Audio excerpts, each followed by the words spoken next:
Ay, ito, pakapanalinawa kayo ng Diyos, ng lubos ng Diyos, na siya nagbibigay ng kapayapaan. Receive it, at naway para dalhin niyang wala kapitasan ang buo ninyong pagkatao. Ang Espiritu, ang kaluluwa, ang katawan. Kapag nagkaroon po tayo ng kaligtasan, hallelujah, alam niyo po, tignan niyo po. Tignan niyo po. Ang kailangan po natin po dito, ang tunay na ligtas, makikita po dito, yung Espiritu, yung kaluluwa, yung katawan, babalik yan sa sementeryo. Yung kaluluwa, babalik yan, kaya naghihintay sa Panginoon. At yung Espiritu, nasa Diyos. Kailangan po natin itindihan yan. Kapag hindi po natin nailagay sa tama yan, yung katawan natin, ngayon, physically, kung tayo naman tayo, sa sementeryo yan, sorry sa tayo. Sa sementeryo pupunta yan. Yung kaluluwa, sa magbabalik ni Jesus Christ, yung po yung hatulan, yung po yung mga lilipad, bubuhayin mo yun. Yung mga patay niya, ipakabalik yun doon. At yung Espiritu. Paliwanag po ba? Kaya, ang katawan, hanggang sa magbabalik ang ating Panginoong Jesucristo. Kaya, sinabi ng Panginoon dyan, ni Apostol Pablo, na sinabi sa kanila ng Panginoong Jesus, nung siya kasama pa niya sa lupa, ito sinabi niya. Verse 24. Tapat ang Diyos na tumawag sa inyo. Andiyan ba kayo mga kapatid? Ako po na pastor, umasa ako sa Panginoon. Tapat ang Diyos na tumawag sa akin.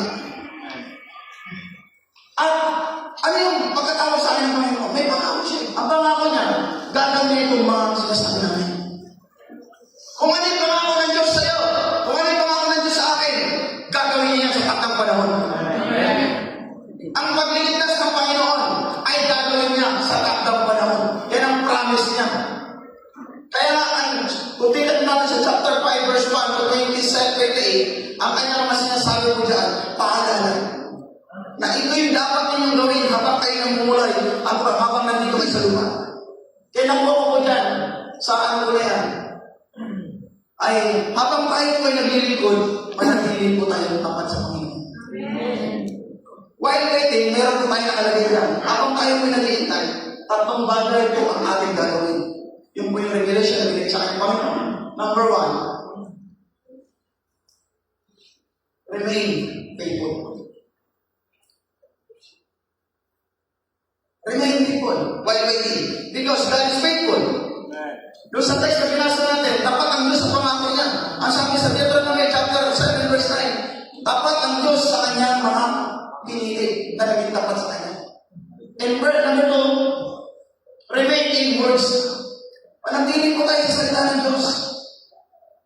Magbasa po tayo ng Bible. Mag-serve po tayo. Mag-devotion po tayo. Mag-pray po tayo.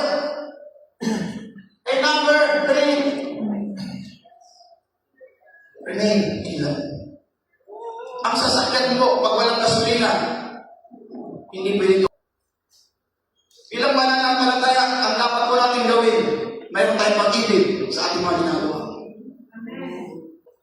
Lahat tayo na nabaptize, nagpakasal kay Jesus Christ, ano ba ang pwede mong iambag bilang pagliligtas ng ating Panginoon? Ano pwede mong gawin para maluwalhati ang ating Panginoon? Every Sunday na lang po ba, pupunta ka sa church, pero wala ka lang condition mo nangyari. Sundin po natin ang salita ng Panginoon. Pero ba?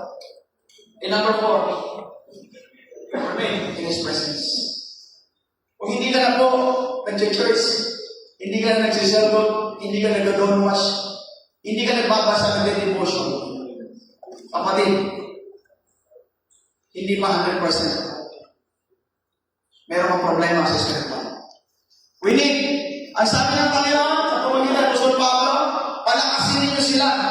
Pakaginan niyo sila ng salita, pagsabihan ninyo sila na sumunod sa kalooban ko. Yung po yung gawain ng mga tao tumanggap sa ating Panginoon. Sumunod tayo sa Kanya sa pamamagitan ng Kanyang salita. Amen. Tapat ang Diyos sa mga tapat sa Kanya. I pray to God na lahat po tayo mga kapatid ay maging tapat sa ating Panginoon. Kung ano po yung vision, gawin po natin. Jesus Christ at the church, spiritual growth, para po mag-mature. Gawin po natin yan. Kailangan po natin mga kapatid, ano ba yun nandito? Pag-spiritual growth po yan. Check your heart kung talagang tunay lang sumusunod kay Kristo. Hindi po sumusunod sa tao lang, sumusunod po tayo sa Panginoon Diyos.